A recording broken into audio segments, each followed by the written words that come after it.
Sometimes you have to walk. And walk he did. President Donald Trump walked away from a nuclear deal with North Korea's Kim Jong-un, abruptly ending talks meant to disarm a global nuclear threat.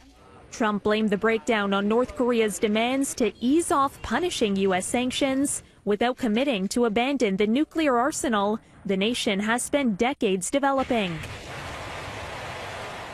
They were willing to denuke a large portion of the areas that we wanted, but we couldn't give up all of the sanctions for that. We had to walk away from that. The two leaders started the day hopeful a deal could be done, with Kim saying he was ready to denuclearize the North. If I'm not willing to do that, I won't be here right now, said Kim. That's a good answer.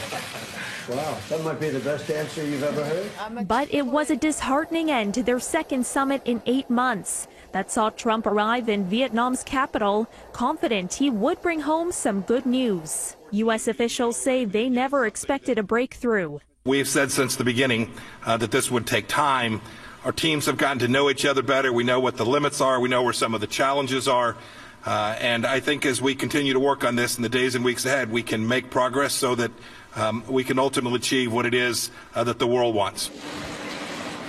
Trump tried to sell denuclearization to Kim by elevating the North Korean leader to equal footing with the sitting U.S. president and reiterating the isolated country could be an economic powerhouse if it got rid of its weapons. I think it was naive for the administration and the Trump administration to think that the North Koreans were going to denuclearize.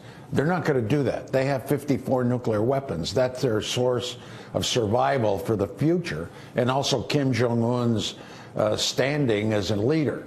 Mere hours after Trump said he was satisfied with the pace of negotiations, Speed is not important. What's important is that we do the right thing. their planned working lunch was canceled and a signing ceremony scrapped. Even after the summit ended, Trump praised his relationship with Kim, going as far as to defend Kim over his own intelligence agencies in the case of an American college student who died in 2017 after being held in a North Korean prison and returned to the United States in a coma. I don't believe that he would have allowed that to happen. It just wasn't to his advantage to allow that to happen. Those prisons are rough. They're rough places, and bad things happened.